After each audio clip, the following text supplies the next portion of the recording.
Vamos con el quinto epígrafe, el problema de la moral. Vamos a ver la teoría moral de Santo Tomás, que está fundamentalmente basada en la ética aristotélica, como era de esperar, de la que hereda la concepción teleológica de la naturaleza y la conducta del hombre. Vamos a hacer aquí un pequeño inciso. Vamos a parar un segundito con esto de la concepción teleológica. A muchos de vosotros os llevo dando clase ya un montón de tiempo y insisto mucho en la diferenciación de estos dos conceptos, la teleología y la teología. Y no dejo de encontrarme errores en los exámenes. Que habléis indistintamente de cada uno de estos términos haciendo alusión a cualquiera de ellos y son términos que no tienen uno que ver con el otro. Voy a tratar de mostrar la diferencia de una forma más clara. Teleología y teología. Teleología proviene del griego telos, que significa fin, propósito, meta, ¿de acuerdo? Tiene una raíz totalmente diferente que la de teología. Se combina con logía, que significa tratado, estudio, discurso, estudio. La teleología es una doctrina filosófica que explica los fenómenos o procesos naturales en función de sus fines o propósitos. Por ejemplo, en el pensamiento de Aristóteles, quien sostenía, por ejemplo, en el caso de los seres humanos, que todo en la naturaleza tiene un propósito o un fin. Por ejemplo, en nuestro caso, en el caso de los seres humanos, la eudemonía, ¿de acuerdo? La plenitud de ánimo, la felicidad completa. Pero es que además cada cosa en la naturaleza tiene un fin intrínseco. Por ejemplo, el desarrollo de una semilla hasta convertirse en un árbol. Es decir, hay un fin último, un propósito, una meta. La teología proviene del griego theos, que significa Dios, que se combina con logía, que significa tratado, discurso o estudio. Así que la teología es el estudio de la naturaleza de lo divino y de las creencias religiosas, se ocupa de Dios, los dioses o cuestiones trascendentes relacionadas con el significado y propósito de la vida desde una perspectiva religiosa. Es una disciplina común en tradiciones religiosas como el cristianismo, el islam o el judaísmo. Vale, dos términos diferentes. Claro, hace un tiempo alguien me preguntó, pero entonces, ¿puede ser que en Santo Tomás la teología tomista sea una teología teleológica? Y digo, sí, claro, tuve que responder que sí, que efectivamente la teología tomista es teleológica. ¿Por qué? Porque es un estudio de Dios, es un estudio de las características de Dios, de las pruebas de la existencia de Dios, es decir, es un estudio además también de la religiosidad y demás, pero que tiene un fin último, que es el propio Dios. Digamos que hereda la tradición aristotélica, una filosofía teleológica, pero es que además combina el estudio de Dios, con lo cual es una teología. Se puede decir que la doctrina tomista... ¿Se puede decir que la doctrina tomista es una teología teleológica? Sí, porque todo en su sistema está orientado hacia Dios como el fin último.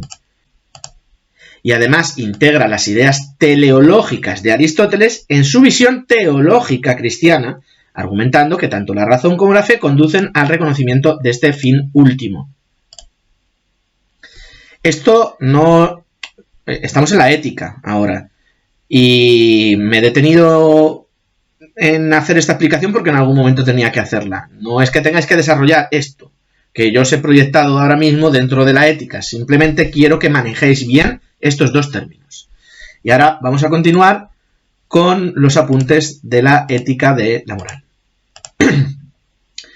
Bien, estábamos diciendo que hereda la concepción teleológica de la naturaleza aristotélica y de la conducta del hombre. Así que toda acción tiende hacia un fin. Y el fin es el bien de una acción. Hay un fin último hacia el que tienden todas las acciones humanas. Y ese fin es lo que Aristóteles llama felicidad, la eudemonía. Además, ambos coinciden en que la felicidad no puede consistir en la posesión de bienes materiales, porque esos son solo medios, ¿lo recordáis? La felicidad consiste en perseguir aquello que es lo más natural para la propia naturaleza. Siguiendo al griego, siguiendo a Aristóteles, lo más genuino del hombre es el uso de la razón, del logos, así que con el uso de las virtudes éticas, dianoéticas, como recordamos todos, o deberíamos recordar todos, a la hora de poder utilizar inteligentemente nuestra razón y elegir el término medio adecuado a cada uno de nosotros, de una forma prudente, de una forma sabia y demás. Según Aristóteles, lo más genuino del hombre es el uso de la propia razón, del logos, así que el hombre será feliz en la medida en la que desarrolle al máximo su poder cognitivo y ejerza la capacidad racional. En esto estamos de acuerdo. Están de acuerdo tanto Santo Tomás como Aristóteles. Pero, sin embargo, el esquema explicativo de la ética de Santo Tomás no puede entenderse sin el trasfondo de la religión cristiana. Y esto va a modificar sustancialmente la moral, porque mientras Aristóteles identificaba la felicidad con la posesión del conocimiento de los objetos más elevados, la teoría, la contemplación, Tomás de Aquino, de acuerdo con su concepción trascendente del ser humano y de su intención de conciliar aristotelismo y cristianismo, identifica la felicidad con la contemplación beatífica de Dios, con la vida del santo, es decir, que el fin último es la contemplación de Dios, es alcanzar a Dios, intelectualmente, pero también en nuestra vida cotidiana a través de la fe. Desde el principio vimos que para alcanzar la verdad y para alcanzar a Dios, para creer en Dios, existen dos vías, la de la fe y la de la razón. Si nosotros utilizamos a la razón, vamos a poder llegar a Dios. Si nosotros utilizamos la fe, vamos a poder llegar a Dios. Son dos caminos diferentes que llegan a un mismo punto, que es Dios. Por eso, la teleología tomista nos lleva a concluir que todas las acciones que nosotros llevamos a cabo son medios que se convierten en fines, que a su vez se convierten en medios para otros fines, y que el fin último es la visión beatífica de Dios, la contemplación de Dios, que es el bien último. Y que, al igual que Aristóteles, nosotros no podemos ser felices simplemente con los bienes materiales o con los bienes pasajeros, porque esos son solo medios para conseguir otros fines. Pero el fin último es Dios. Así que, mientras Aristóteles identificaba la felicidad con la posesión del conocimiento, vale, esto ya lo habíamos leído, la vida del hombre, añade Tomás, no se agota en esta tierra, por lo que la felicidad no puede ser algo que se consiga exclusivamente en el mundo terrenal. Aquí ya nos está diciendo, ojo, porque llegar a ser felices del todo, llegar a ser plenamente felices del todo, y además llegar a conocer a Dios plenamente del todo, eso no lo vamos a conseguir en este mundo. Porque es un proceso muy costoso. Es un proceso que lleva mucho tiempo. Es un proceso que lleva mucho esfuerzo. Y además, aunque la visión de Santo Tomás con respecto al cuerpo es mucho más positiva que la de Platón, no deja de haber una limitación por nuestro cuerpo. ¿Vale? Porque nuestro cuerpo sí que cambia, sí que se destruye, sí que se corrompe, pero el alma no. ¿De acuerdo? Como el alma del hombre es inmortal, el fin último de las acciones del hombre trasciende la vida terrestre y se dirige hacia la contemplación de Dios, que ese es el fin. Es la causa primera, el principio del ser en la vida futura. ¿Vale? Así pues, si la felicidad intelectual o racional aristotélica se alcanza en este mundo, aunque sea muy difícil, pero se debe alcanzar en este mundo, porque no hay más vida que esta, Tomás de Aquino defiende que la felicidad terrenal no es absoluta ni total si no se proyecta hacia cosas más altas como el conocimiento de Dios. Y va a ser muy difícil, como digo, llegar a alcanzarla en esta vida. La perfecta felicidad, el fin último, consiste básicamente en la visión de Dios. Y con esto tenemos que quedarnos. Esto es fundamental. Por naturaleza, el hombre tiende a buscar la verdad y a gozar de ella. En esto consiste la felicidad máxima y perfecta del hombre. En la búsqueda de Dios y alcanzando efectivamente esa comunión con Dios. No vamos a decir visión, porque siempre lo llevamos a esta facultad sensitiva, que es la de la visión, la de ver a Dios, no es la de entenderlo, es la de comprenderlo, es la de vivirlo, es la de saber a Dios. ¿De acuerdo? Es que, además, la visión beatífica, que es el núcleo de la ética atomista, es como la inclinación que tenemos todos hacia Dios, porque Dios es la verdad absoluta. Y en esa visión de Dios, en esa contemplación de Dios, cuando se llega, el hombre encuentra la plenitud de su propio ser. Y ahí es donde se logra una felicidad máxima que ninguna realidad terrenal puede proporcionarnos. ¿Vale? Y vamos con este otro apartado, la ley moral. Pero ¿cómo alcanza el ser humano la contemplación de Dios? En su determinación a buscar la felicidad, el hombre es dirigido por una ley de la naturaleza de carácter moral. El concepto de ley natural es un concepto clave de la ética atomista. Y la ley natural es un conjunto de principios evidentes, es decir, todos pueden llegar a conocerlos, todas las personas pueden llegar a conocerlos, universales, valen para todos los seres humanos, inmutables, no cambian nunca, es decir, es absolutamente atemporal, y determina lo que conviene o no al hombre según su propia naturaleza. Dice que la ley natural está inscrita en el propio hombre, independientemente de la cultura, independientemente de la religión, independientemente del contexto histórico de la época en la que hayamos vivido. Está inscrito en la propia naturaleza del hombre y permite acceder a principios morales básicos que son compartidos por todos aquellos que razonan correctamente. ¿De acuerdo? Es como...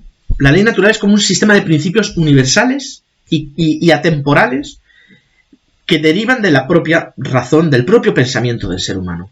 Hacer el bien, evitar el mal, son autoevidentes, son perfectamente comprensibles. Y la universalidad e inmutabilidad, pues reflejan su origen divino. Es que son perfectas, es que son compartidas por todos y en todos los tiempos. Y eso es lo que se quiso hacer con con los mandamientos, que son como nociones muy básicas, como imperativos muy comunes, muy genéricos, que cualquier persona en cualquier circunstancia y en cualquier civilización podría perfectamente compartir. Continuemos. El hombre conoce esos principios a través de su conciencia moral y su razón, y es preciso que los siga para poder obrar correctamente. Ya digo que estos principios, esta ley natural, no son mandamientos, son mandamientos que se sintetizan en un primer principio, o sea, de hacer el bien y evitar el mal. Y esto es como muy básico. Esto todo el mundo lo puede compartir, ¿de acuerdo? Este principio tiene, en el ámbito de la razón práctica, el mismo valor que los primeros principios de conocimiento teórico especulativo, como el principio en lógica, ¿no? El principio de no contradicción, el principio de identidad, pues son cosas que son, por decirlo de una manera un poco vulgar, son impepinables, no son discutibles. Todos los demás principios, tanto los lógicos o los morales, están relacionados con las facultades del alma y se deducen de este. El deber de conservar la vida, por ejemplo, que desarrolla la facultad vegetativa, el deber de procrear y educar a los hijos, que desarrolla la facultad sensitiva, y el deber de respetar la justicia social y de buscar la verdad, el conocimiento de Dios, desarrollando así la facultad racional. Es decir, que son preceptos básicos, universales, principios evidentes, universales, inmutables y que determinan lo que conviene o no al hombre según su propia naturaleza, según la propia naturaleza del hombre independientemente de su cultura, de su contexto. ¿Vale? Así, a la hora de establecer los preceptos de la ley natural, Tomás usa como referencia las actividades a las que el ser humano se encuentra naturalmente inclinado a realizar, como por ejemplo la conservación del propio ser, después las inclinaciones que comparte con los animales y finalmente las inclinaciones estrictamente humanas, como por ejemplo vivir en sociedad o la de conocer la verdad, que no son compartidas por otros animales. La ley natural es la ordenación divina del universo. Fijaos, la ley natural es la ordenación divina del universo. Es la acción de la sabiduría divina en tanto que rectora de todos los actos y movimientos. Dios interviene en nuestras vidas y también en nuestra conciencia, nuestra moral a través de la ley natural. Nosotros lo único que tenemos que hacer es pensar, razonar, utilizar nuestra capacidad intelectiva y encontramos perfectamente ese consenso con el resto de las personas, porque la ley natural está intrínsecamente unida a nuestra propia naturaleza. Aunque esta ordenación general del universo no regula de la misma manera el comportamiento humano y el de los demás seres naturales, claro, porque el comportamiento de los seres naturales es regulado a través de leyes físicas, el del resto de los animales, el del resto de las plantas. Existen leyes físicas de las que no se puede escapar, pero el ser humano es libre y tiene la posibilidad de cumplir la ley natural o de no cumplirla. Puede obrar bien o mal. La ley natural, nosotros no podemos evitar la ley de la gravedad. Nosotros no podemos evitarla. Nosotros no podemos evitar ciertas leyes físicas.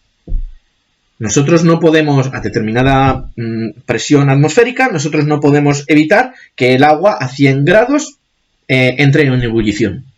Eso no lo podemos evitar. Pero yo sí puedo evitar ayudar a alguien que lo necesite. Eso sí que lo puedo evitar. Sin embargo, la ley natural me dice, sin hacer un ejercicio intelectual demasiado grande, porque me parece algo evidente que si hay alguien que necesita ayuda y yo puedo dársela, debo dársela. Esa es la ley natural. Y dice Santo Tomás que es un principio rector que ordena todo nuestra realidad ética y moral. Algunas veces puede ocurrir que el ser humano elija opciones que lo alejen de Dios, creyendo equivocadamente que en ellas se encontrará la felicidad, como por ejemplo el hecho de robar o engañar a cualquier persona para verte beneficiado. Eso nos aleja de Dios. Alejarnos de Dios es básicamente la omisión de los preceptos de la ley natural. Así, explicada, la ética tomista impone a la acción humana un sentido eminentemente teológico. Dios es el principio y fin de la conducta humana. Sin embargo, también debemos remarcar la dimensión filosófica de su ética, no solo teológica, porque la ley natural no solo es participación de la ley divina en la criatura racional, que lo es, pero no solo, sino también expresión de la propia naturaleza humana, pues sus contenidos se deducen de sus tendencias naturales.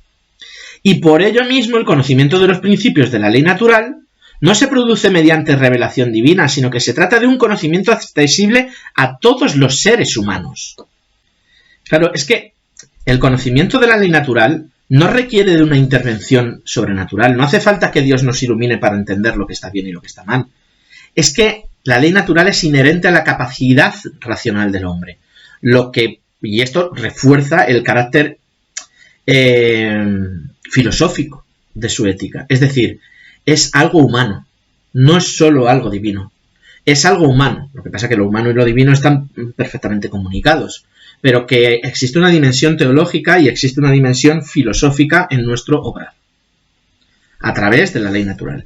Como el contenido de la ley moral se puede deducir de las tendencias de la misma naturaleza, la ley eterna es conocida por cada hombre en sí mismo de forma inmediata y espontánea, a menos que sus principios más generales, al menos en sus principios más generales, y es aplicada a través de un juicio práctico o prudencial que se denomina conciencia moral. Claro, es que Santo Tomás conecta la ley natural con la conciencia moral. Y yo creo que algunos de vosotros ya estabais pensando en, bueno, pues eso es algún tipo de conciencia que nosotros tenemos. Efectivamente, actúa siempre como un órgano práctico para su aplicación, ¿vale? La conciencia, ayudada por la propia razón, por el propio pensamiento, por nuestra racionalidad, nos permite aplicar los principios generales de la ley natural a situaciones concretas. Esa es como una función prudencial que nosotros tenemos y que hace que la ley natural no solo sea pura teoría, que nosotros podamos recopilar todos esos preceptos, ponerlos en un libro y que quede solo de un modo teórico, sino que nos vale para nuestra vida cotidiana, que nosotros lo podemos aplicar a cada uno de los casos de nuestra vida común, corriente y cotidiana. Por último, Tomás de Aquino reserva un lugar igualmente destacado para otro concepto aristotélico, que es el concepto de virtud moral, entendida como una conducta adquirida o hábito de naturaleza buena que facilita el obrar conforme a la ley. Es decir, nadie es bueno porque lo sea puntualmente, sino que es bueno porque tiene el hábito de serlo. Porque lo hace siempre. Porque lo convierte en una costumbre, en un hábito. Lo que ocurre es que Santo Tomás introduce algunas virtudes que son más propias de la teología, virtudes teologales como la fe, la esperanza, la caridad, y que superan de alguna manera el horizonte de lo estrictamente humano, ¿no? Pero al final tener fe y una virtud teologal como la fe no se puede llegar a conseguir plenamente si lo haces puntualmente, sino que se tiene que convertir en un hábito, tener fe siempre, tener esperanza siempre, ser caritativo siempre, ¿de acuerdo? Utiliza esos términos que son propios de la religión cristiana y no tanto de la filosofía griega. Aparte de las virtudes teologales de las que hablo, la fe, la esperanza, la caridad, Santo Tomás distingue, al igual que Aristóteles, dos clases de virtudes, las morales y las intelectuales, ¿vale? Las éticas y las dianoéticas. Aquí las vamos a mencionar como morales e intelectuales. Y también coincide con Aristóteles al considerar las virtudes como hábitos, acciones buenas encaminadas a vivir correctamente, ¿vale? Y que se consiguen por repetición, por costumbre. Por virtud entiende pues un hábito selectivo de la razón que se forma mediante la repetición de actos buenos que, al igual que Aristóteles, consiste en un término medio en conformidad con la razón. Esto es importante desarrollarlo en este apartado. Es un clarísimo ejemplo de cómo recoge la herencia aristotélica y utiliza términos cristianos para explicarla. Es que es una adaptación de Aristóteles al cristianismo, como ya os vengo avisando durante todo el temario. Y con esto terminamos el apartado de la moral y vamos con el último, el problema de la sociedad, la política.